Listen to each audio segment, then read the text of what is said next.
Now, due to the fact that 2022 is going to be a pretty important year for a multitude of reasons, I treated 2021 like a big, vital climax for everything.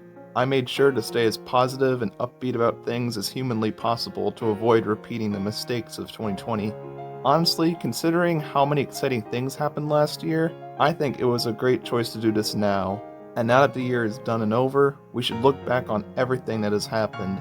I apologize for this video coming out later than expected, but that's the price to pay when you dedicate yourself to bigger videos. So without further ado, let's not waste any more time and get started. School was overall quite nice for me last year. My grades ranged from adequate to phenomenal, my teachers all enjoyed my presence, and most excitingly of all, I joined Bel Canto Choir, or BCC for short, which is essentially just a more advanced choir group for the school's singers. I've enjoyed most of my time in it, and we've done many fun things. Our concert, a week-long camping trip that was actually at the school, a fun Secret Santa gift exchange, and a spectacular day-long tour going from school to school and singing about, as I've stated before. During all of this, I've gotten surprisingly close to having my own girlfriend, twice, one of which is still possible. And on a side note, I've taken driver's ed this year too, which went very well. So yeah, a great year for school stuff. Meanwhile, Joe Biden is our president. COVID-19 has affected me so little this year, honestly, I tend to forget about its existence. Sorry if you've lost anyone due to it. There's been tons of attacks and protests and all kinds of riots and everything, but I tend to try to keep my attention away from those as they just dishearten me. The Livonia Spree was cancelled once again, but the Woodward Dream Cruise certainly wasn't, and my family still had our wonderful Mimi's Christmas party.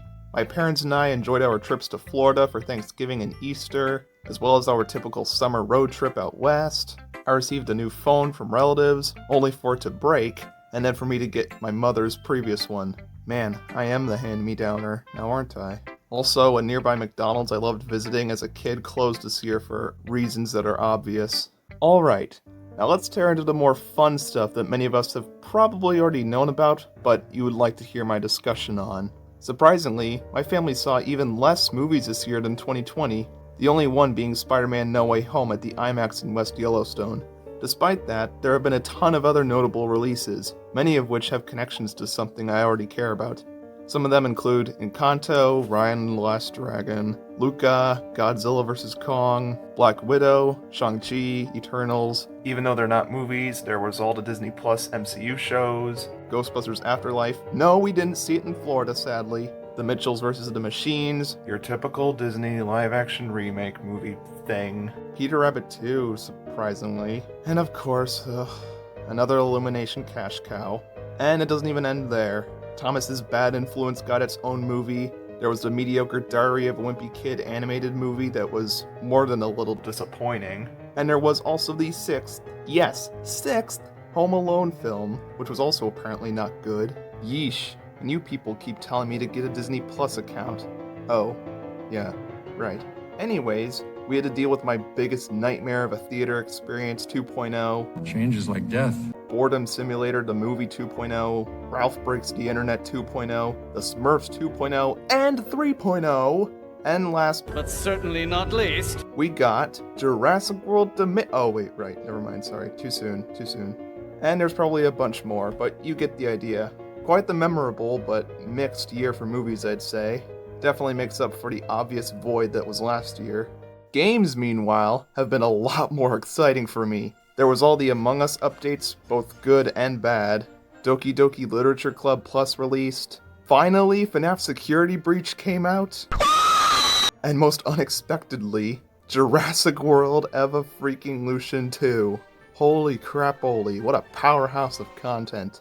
This year's games truly felt like a big ol' love letter to me, even if with slightly varying quality. And Jurassic World Evolution 2's release finally got me to start watching several Jurassic Park YouTubers again after I've had to distance myself in order to avoid, well, Dominion spoilers. And I think that this leads us into our next category perfectly. Last year was so substantial when it comes to YouTube stuff. Of course, it wasn't all great. We had to deal with more of Susan's bullshit, like removing the dislike count, which led to the loss of many of YouTube's landmarks. Hemplemon privated all of his memes and iconic YTPs for reasons caused mostly by YouTube's changes. And saddest of all, Shinobi03, who you may recognize from some past videos, stopped making YouTube videos for several reasons that I understand. And his massive Nostalgia Critic videos are either deleted, private, or unlisted. While I have a few of them saved, a true part of my soul has been ripped out with this happening. Godspeed, Shinobi. I already miss you, wherever you are. But besides that, I enjoyed the heck out of so many people's work. Among Us Logic continued on strong, then felt like it was dead, and finally got what felt like a beautiful spiritual finale. Cinema Wins has continued to make exceptional work that spreads positivity. The wonderful James A. Williams supplied us with his sensational Thomas Tober series. Hell, even Chef Frill's Productions further impressed me by talking about Meet the Robinsons, ranking every 2010s Disney film, and every Sony animated film, thus praising classics like Cloudy with a Chance of Meatballs, Arthur Flippin' Christmas, and even Goosebumps. Mr. Ryan had all of his memes and other great content and has been working on a big Henry movie. The Hottest Dog released Special Strike Rebellion. The Ireland Boys spent 4 days straight in the world's largest McDonald's and almost succeeded. Hatbox Bro celebrated his 10th anniversary. Super Betty 4 did some fun stuff, and the list just goes on.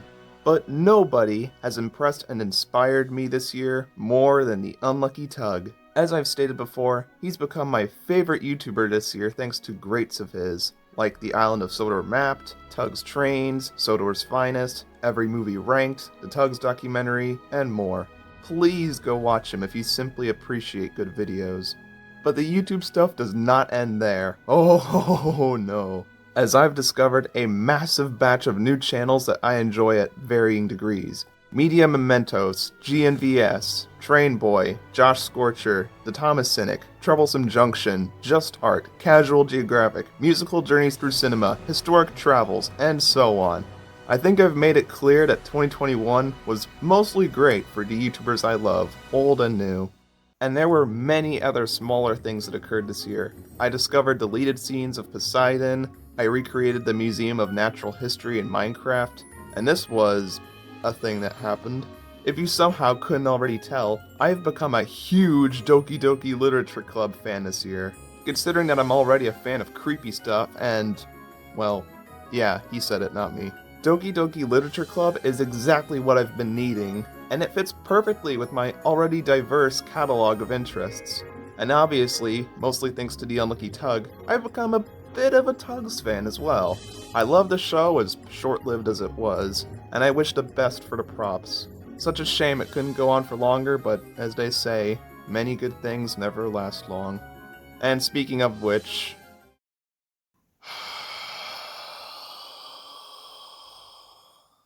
I'm so glad that this thing has been bombing and gotten bashed by all people. I guess we have to leave it to the fans to keep this franchise afloat. And finally, this was an incredibly interesting year for the Diecast line. While not perfect by any means, it was a big improvement over last year, and a part of me thinks that it was meant originally to be a finale, but thankfully it wasn't. I might go more in depth on this in another video, but I'll wait to see how you feel. 2021 was such a ride. Everything about it has formed me into who I am now, and I'm so appreciative of what it's done for me and what I've done with it. Through its highest and lowest moments, you people stuck with me till the end, and I cannot thank you all enough for that. And I can't wait for what the future has in store for us. This has been 2021.